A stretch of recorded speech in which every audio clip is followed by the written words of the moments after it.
La séance, le meilleur des questions d'actualité au gouvernement et les commentaires qui vont avec. Et le premier élément sonore que nous allons écouter ensemble, c'est celui de Manuel Valls. Vous allez l'entendre, le Premier ministre, qui s'en prend bien évidemment à la droite, qui accuse d'augmenter les impôts contre les dotations de baisse aux communes. Écoutez. Au-delà des faux débats, il faut venir avec des contre-projets, des contre-arguments. Pour redresser les finances du pays, vous proposez, en tout cas l'UMP, de baisser les déficits de 100 à 150 milliards d'euros. En tout cas, c'est ce que propose Nicolas Sarkozy. Il proposait même, pendant la campagne de 2012, de baisser les finances des communes de 10 milliards d'euros. Et en même temps, vous nous expliquez que c'est trop ce que nous sommes en train de faire dans le domaine des collectivités territoriales. Il faut que vous expliquiez devant les Français combien de postes d'enseignants vous voulez supprimer. Il faut que vous expliquiez devant les Français combien de postes de militaires vous voulez supprimer. Il faut que vous expliquiez devant les Français combien de policiers et de gendarmes vous voulez supprimer. Il faut que vous expliquiez devant les Français combien de services publics dans les départements ruraux vous voulez supprimer. Au lieu de faire une campagne démagogique sur ce sujet-là, dites, Monsieur Bizet, vous et vos amis, enfin la vérité sur votre programme en matière de réduction des déficits publics. Voilà pour l'édition du Premier ministre, évidemment on en discutera un petit peu plus tard dans cette émission avec de nombreux invités.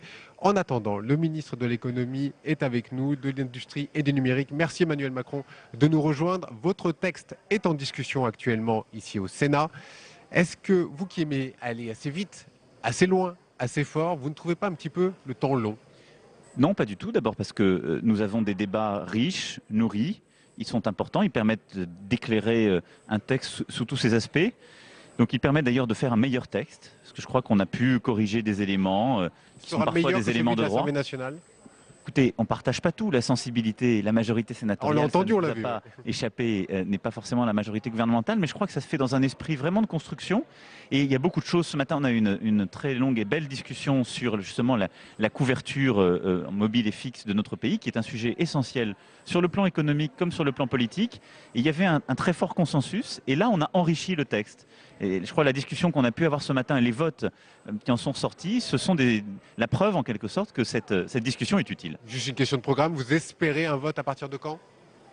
Un vote ici au Sénat? On dit à partir du 6 mai. Il est programmé le 6 mai, mais après, vous savez, les conférences des présidents prendront les dispositions utiles s'il fallait légèrement décaler. Tout ça n'est pas grave. C'était juste une question, savoir un petit peu comment ça allait se passer. Maintenant, je voudrais rentrer un petit peu plus dans le fond. Vous allez examiner tard dans la nuit ou peut-être demain matin un article très important qui est l'article 35.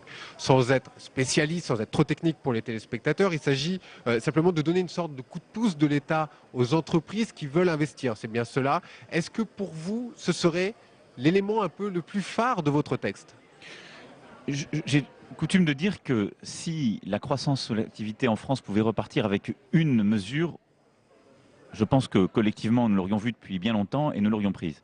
Je crois que c'est donc une série de mesures et c'est surtout à tous les secteurs qu'il faut s'attacher. Et donc je crois que ce texte a cette pluralité, cette richesse qui en fait la force. Mais cette mesure, qui est une mesure de suramortissement de l'investissement productif des entreprises, qui permet quand on investit 100 dans une machine, dans un logiciel, dans un élément qui est nécessaire pour produire mieux, plus, ou pour renouveler votre matériel, quand vous investissez 100, vous pouvez déduire 140 de vos impôts. Donc c'est un vrai coup de pouce fiscal pour inciter à investir. Pourquoi? Parce que notre économie en a besoin et c'est un élément pour accélérer la reprise. Cette mesure, elle est très importante pour notre économie à court terme, à moyen terme. C'est un accompagnement conjoncturel, un élément d'accélération pour notre économie, mais il fait partie de cet ensemble et il prend pleinement sa part dans ce deuxième titre de la loi qui s'appelle Investir. Alors justement, cet article, il vient un petit peu plus tard, c'était pas prévu dans la loi, ça vient après les annonces du Premier ministre. Tout à fait. Annonce qui était aussi, on imagine, un petit peu poussée par Martine Aubry. Est-ce qu'on peut dire que vous avez été là un petit peu poussé par votre gauche, par votre aile gauche? Non, vous savez, si vous regardez bien mes déclarations, ça fait bien longtemps que je dis qu'il faut relancer l'investissement privé. Oui. D'abord, je ne mettrai pas de politique inutilement dans cette affaire. Cet article est passé hier en commission spéciale. Il a fait l'objet d'un vote unanime, ce qui montre à quel point il y a un consensus politique. Ce n'est pas une mesure de gauche ou de droite. C'est une mesure de bon sens et d'efficacité économique. Et donc, ça fait plusieurs mois que dès que je m'exprime, je dis que ce dont notre économie a besoin, c'est d'une relance de l'investissement. L'investissement, on le relancera en ayant une politique claire et stable sur le plan macroéconomique. C'est le pacte de responsabilité. En faisant les réformes, en modernisant notre économie, c'est l'ensemble des mesures qu'on prend et ce que cette loi porte. Et puis, il fallait quelques coups de pouce ce suramortissement fiscal Il en en fait fait partie. partie. Vous imaginez une loi votée à partir de quand il y aura la deuxième lecture à l'Assemblée nationale? Tiens d'ailleurs, est-ce que vous imaginez échapper au 49.3 à l'Assemblée? Vous savez, moi je pars toujours dans le débat parlementaire avec la volonté de convaincre, d'enrichir. Donc je ne suis jamais parti avec la volonté de passer en force. Donc le débat aura lieu ici, il y aura une nouvelle lecture en effet à l'Assemblée puis au Sénat, et je pense qu'on aura le vote final d'ici l'été. Les décrets sont prêts? Les décrets sont en train d'être préparés. Il faudra combien de temps pour que votre loi, qui est Toutes les censée mesures. être un symbole, puisse être appliquée, qu'on voit les premiers effets? Écoutez, moi ma volonté c'est que toutes les mesures qui sont d'application directe puissent l'être donc dès l'été. Les décrets les plus importants qui sont de mon ressort sont en train d'être préparés pour que, entre l'été et le début de l'automne, on puisse voir entrer en application cette loi. Et j'ai pris l'engagement que d'ici la fin de l'année, tous les décrets seraient pris. Deuxième question, on va aller un petit peu sur un autre débat. Vous savez, vous êtes beaucoup exprimé, notamment sur le rachat par Nokia d'une entreprise française, Alcatel-Lucent. Est-ce que, quelque part, est-ce que vous estimez que vous avez fait preuve de patriotisme économique dans ce rachat? Écoutez, je pense qu'on a fait preuve de ce que j'appelle le volontarisme lucide. Quelle est la situation d'Alcatel? C'est une entreprise franco-américaine, rapprochement d'Alcatel et Lucent, très fragilisée depuis de nombreuses années sur les marchés, qui n'était pas en capacité de prendre le tournant de la 5G et des investissements nécessaires, et qui sortait d'une période de grande fragilité financière, puisque rappelez-vous, il y a un peu plus de 18 mois, elle avait dû gager toute sa propriété intellectuelle pour un prêt de très court terme fait par Goldman Sachs. Donc entreprise fragile. Face à des géants chinois comme Huawei, Alcatel-Lucent n'était pas capable de rebondir. Et donc là, nous avons accepté, nous sommes en train de finir les négociations, mais nous avons accompagné l'entreprise dans une volonté de rapprochement européen avec Nokia, qui est une entreprise finlandaise. Qu'est-ce que ça permet de faire? Oui, après, j'ai une question sur les salariés, hein, bien entendu. Eh bien, je vais tout de suite vous répondre parce que c'est ça la clé de ma préoccupation. Bien sûr. C'est pas d'avoir un fanion français. Vous savez, regardez la réalité aujourd'hui d'Alcatel-Lucent. Le patron, depuis 18 mois, est un Français, Michel Combes. Avant lui, c'était M. Vermeyer, vous ne le connaissiez sans doute pas, il n'était pas français. La quasi-totalité des N-1 sont déjà des étrangers. La quasi-totalité des patrons des différentes lignes de production sont à l'étranger. Donc, Alcatel-Lucent n'est plus une entreprise qui est totalement française. Mais ce que nous voulions faire, ma priorité, c'était que la recherche et développement, que ce qui est le cœur de la valeur de cette entreprise, c'est-à-dire les sites de Lannion, de Villarceau, qui sont les deux grands sites productifs d'Alcatel-Lucent, soit maintenu. L'engagement que nous avons eu de Nokia, l'engagement que Nokia a donné pour qu'on puisse avancer dans cette opération qui était la clé pour nous, c'est qu'il n'y aura pas de baisse de l'emploi en France en totalité et qu'il y aura même un réinvestissement et des réembauches sur les sites de Lannion et de Villarceau. Donc vous pouvez rassurer les salariés aujourd'hui? Je peux rassurer les salariés aujourd'hui et je peux même dire que la France sera le centre d'excellence en innovation, recherche et développement mondial du nouveau groupe.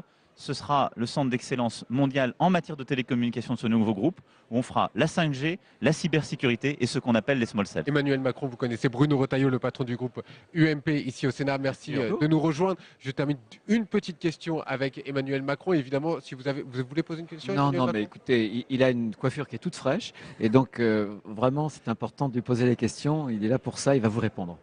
D'accord. Parce qu'il faut dire pour vous voulez que que je lui pose, Oui, vous voulez que je lui oui, pose bah, une question parce qu'on n'avait pas bien compris. nous passons notre vie ensemble avec Bruno Retailleau, c'est pour ça qu'il a pu mesurer dans l'hémicycle uniquement. Hein. que j'avais pu aller chez le coiffeur à l'heure de la pause méridienne. Bah, vous avez eu le temps, c'est bien. Question sur Google. On a vu que le Parlement européen s'est saisi de la question. Au Sénat aussi, vous n'avez pas soutenu l'amendement qui était prononcé par le Sénat. Est-ce que vous attendez des sanctions du Parlement contre Google? Non, j'ai dit que je soutenais fortement l'initiative qui était prise par le Sénat, que je demandais plutôt un retrait, sinon j'avais un avis défavorable en effet. L'amendement, pourquoi? C'est un soutien prudent. Hein. Non, c'est un vrai soutien, vous le savez, Bruno Retailleau. Pas de fausse politique entre nous deux. Parce que la France a constamment, le gouvernement constamment, a poussé justement la bataille contre Google au niveau européen. Le bon niveau, c'est le bon niveau européen. C'est ce que nous avons fait avec plusieurs acteurs de l'Internet français. La Commission, et je m'en félicite, j'ai vu 2 jours après son arrivée, la commissaire européenne en charge du sujet, elle a pris les sanctions. L'amendement qui était porté ce matin ne marchera pas juridiquement. Donc c'est pour ça que j'étais réticent. La volonté est là, donc je suis totalement en sympathie intellectuelle.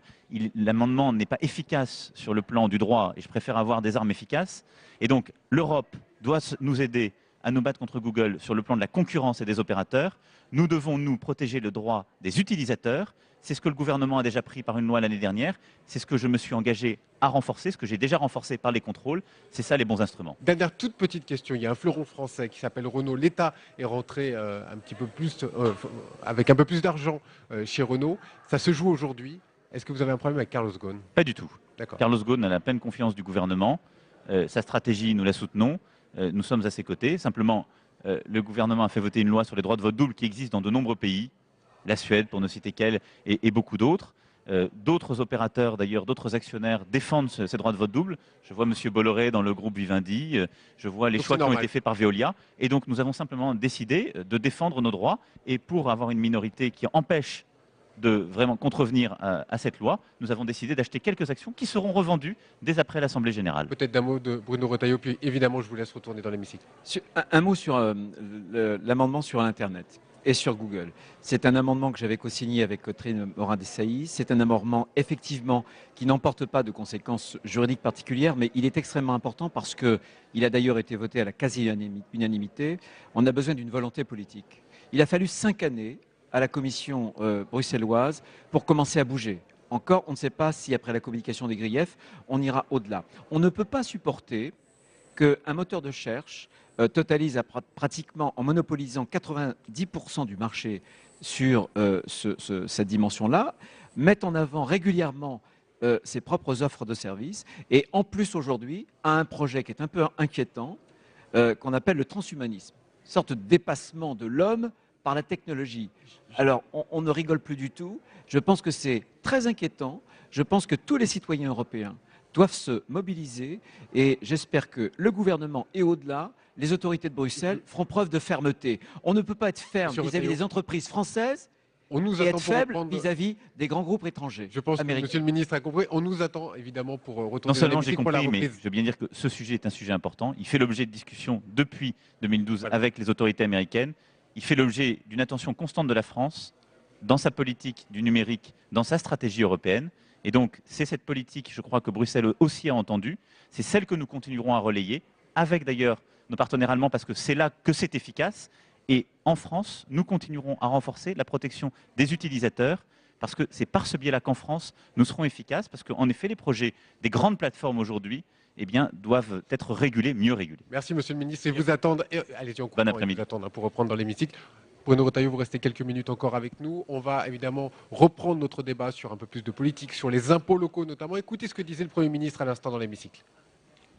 Et quant à ceux qui expliquent qu'ils augmentent les impôts locaux à cause de la baisse des dotations, je leur demande d'aller voir l'exemple de Toulouse. Quand on va devant les électeurs en leur disant qu'on ne va pas augmenter les impôts pour obtenir leur suffrage et qu'on fait le contraire un an après, c'est mentir. Assumez vos responsabilités dans vos communes devant les électeurs.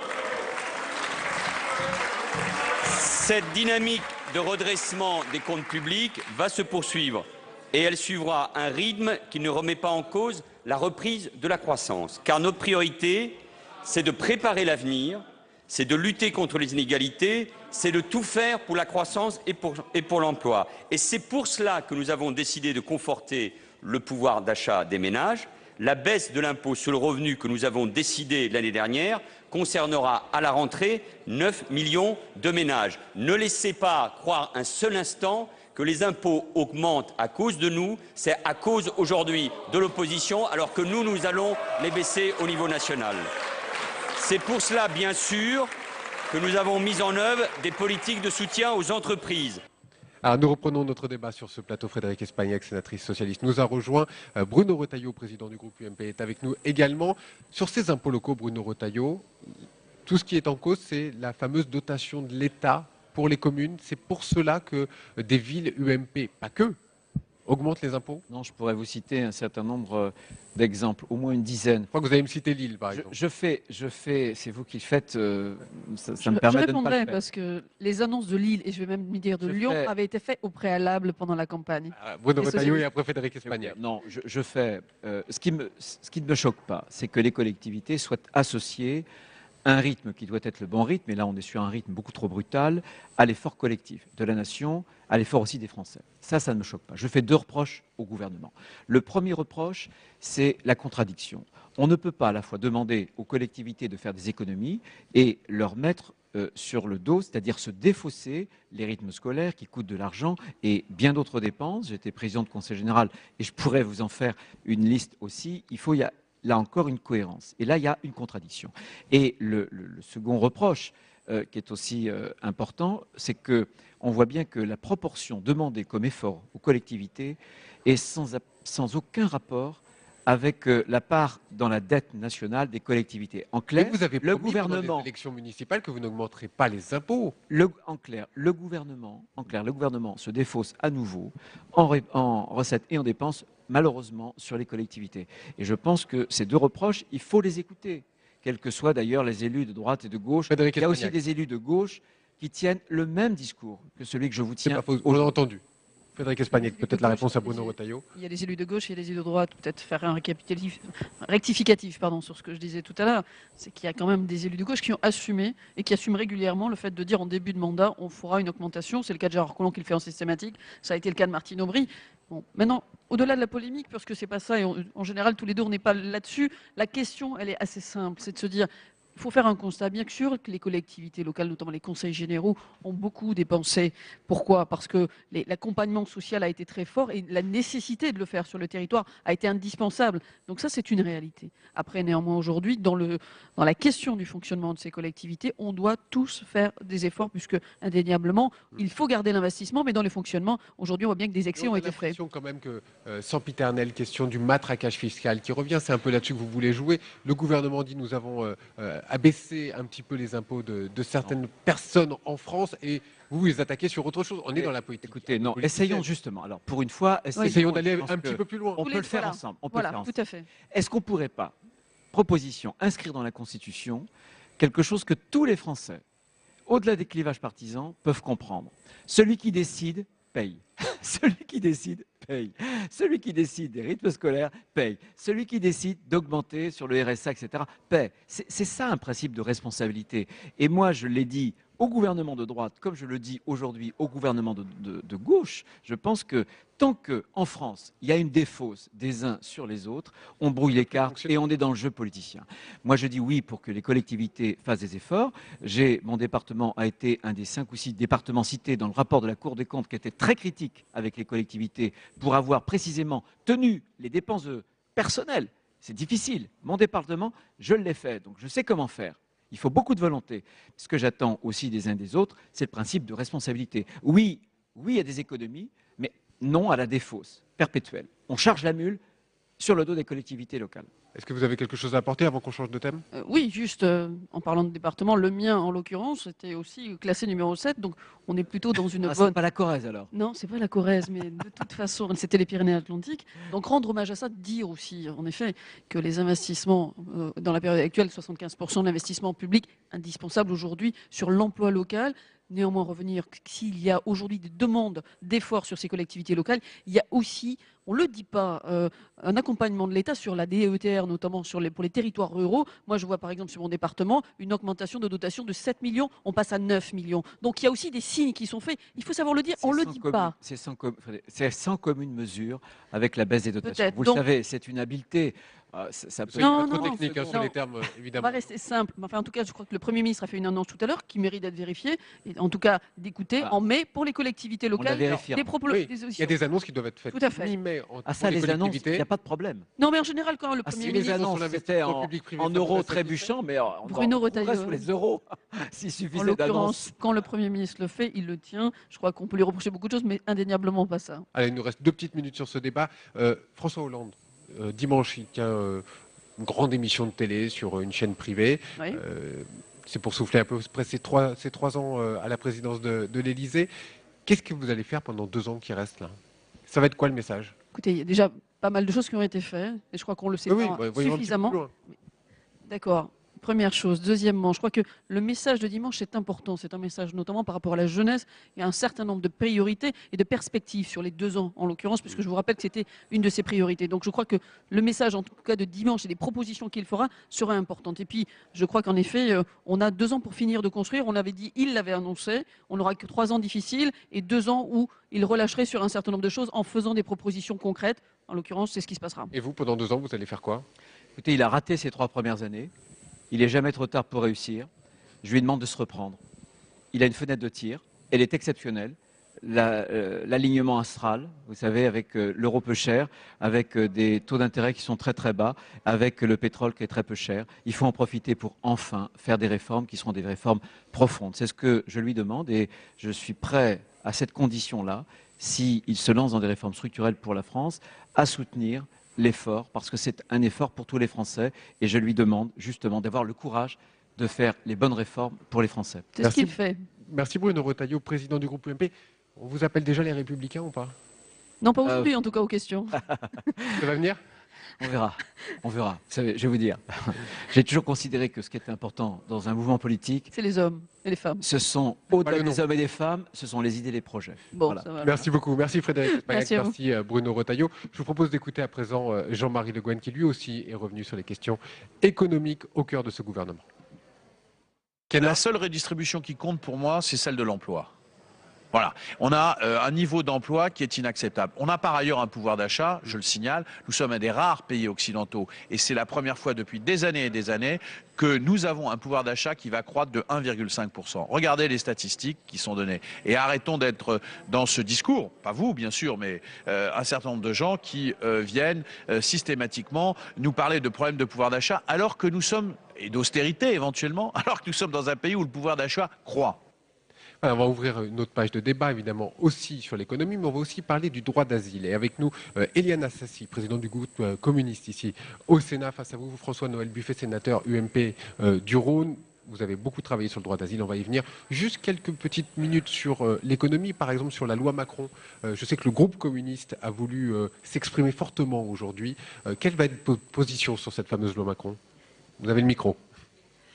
Oh, écoutez, je crois qu'on ne va surprendre personne en disant que ce texte ne nous convient pas, tant sur la forme que sur le fond, sur la façon aussi dont est orchestré le débat au Sénat. Donc voilà, il y a, enfin, en tout cas, moi je me satisfais qu'au Sénat il y a un vrai débat, un débat de fond, et j'imagine qu'un certain nombre d'élus découvrent le texte, ce qui les amène à intervenir longuement sur des sujets qui sont tout aussi important. On n'a pas encore abordé le travail du dimanche, mais on va y venir. Mais par exemple, sur les professions réglementées, je pense qu'il y a eu un débat très intéressant. François-Noël Buffet, par exemple, sur cet article 35, j'en parlais tout à l'heure avec le ministre Emmanuel Macron, qui va aider, un petit coup de pouce pour les entreprises qui veulent investir. C'est quelque chose que vous pourriez voter, vous, à l'UMP? Écoutez, tout Le dépend. ministre parlait d'unanimité. Nous allons voir quelle sera la proposition précise qui sera faite par ce gouvernement. Mais l'enjeu, c'est l'ensemble du texte. C'est de savoir si Des symboles quand même dans un texte. ce texte soi-disant exceptionnel pour relancer l'économie est à la hauteur de l'efficacité qu'il veut bien dire. Un débat se fait ici. Que restera-t-il du texte et des améliorations peut-être que le Sénat aura apportées après qu'il aille ou il retourne à l'Assemblée nationale. Donc c'est ça l'enjeu, c'est quel est le point final et c'est dans ces conditions-là qu'on appréciera. Alors vous êtes tous les deux membres de la commission des lois ici au Sénat. On a beaucoup parlé du droit d'asile. Vous avez fait un rapport sur ce droit d'asile ici au Sénat. La commission des lois a examiné donc la demande de discussion qui doit arriver dans l'hémicycle d'ici peu de temps. Est-ce que vous pouvez nous dire ce qui va se passer? Est-ce que vous demandez toujours à ce que cette discussion soit reportée et pour quelles raisons? François-Noël Buffet. Ce que j'ai demandé à la commission des lois de reporter la présentation de mon rapport. C'était hier parce que, à la faveur des éléments portés à la connaissance du public par la Cour des comptes en début de semaine, il nous paraît utile et absolument nécessaire de pouvoir entendre les magistrats de la Cour des comptes sur le rapport qu'ils ont rendu, de manière à pouvoir compléter utilement ce dossier. C'est ce texte qui est un texte extrêmement important, qui viendra en séance au début du mois de mai. On attend de savoir la date précise, mais là, c'est moins l'enjeu que d'auditionner les magistrats de la Cour des comptes. Parce que finalement, on se rend compte dans ce rapport, Éliane Assassi, vous allez nous dire qu'on est au bord du gouffre, au bord de l'asphyxie. C'est ce que dit la Cour des comptes. Mais non, ça, je ne peux pas accepter les remarques qui ont fuité. Oui, mais attendez, c'est pas parce que la Cour des comptes dit quelque chose qu'elle a raison. D'autant qu'on n'arrête pas de nous dire qu'en fait ce rapport n'existe pas. Mais bon, il n'en demeure pas moins que des éléments ont fuité. Et donc, il faut que nous arrêtions de confondre d'une part immigration et asile.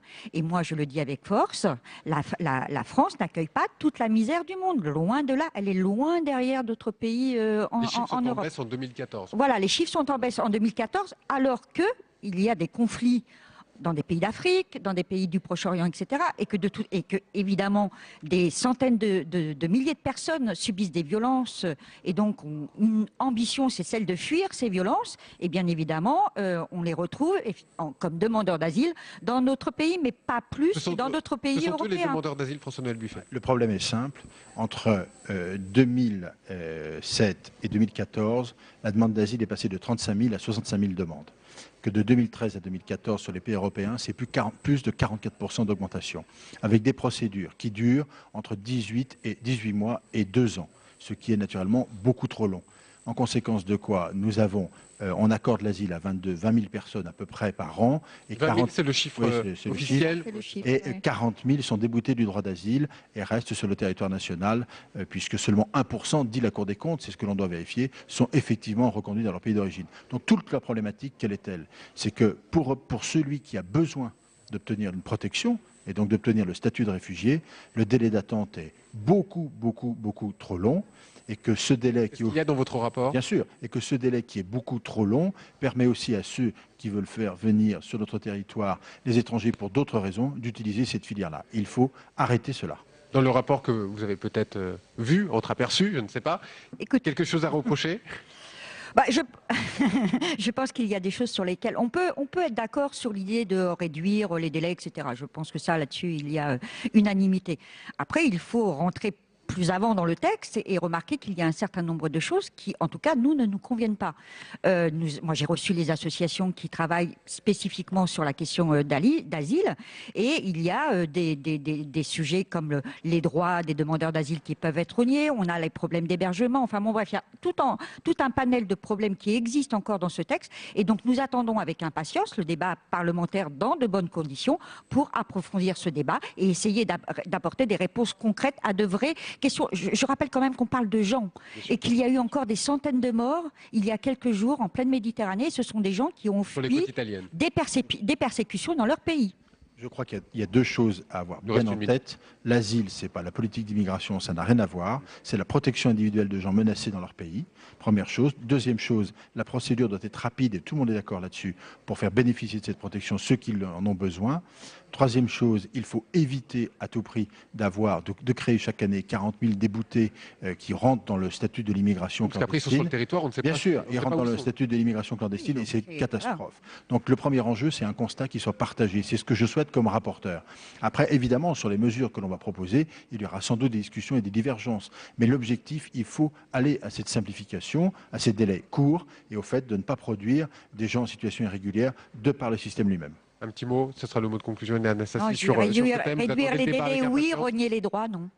Juste d'un mot, vous allez auditionner les membres de la Cour des comptes? Je souhaite pouvoir auditionner les membres de la Cour des comptes, compte tenu des éléments qui ont été portés à la réponse. Pour l'instant, je n'ai pas de réponse. D'accord, ça c'est une réponse. Merci en tout cas, Éliane Assassi, d'avoir répondu à nos questions. François-Noël Buffet, merci beaucoup. Bonne suite des programmes à tous, merci de nous avoir suivis et bonne suite des programmes sur les chaînes parlementaires. À très bientôt.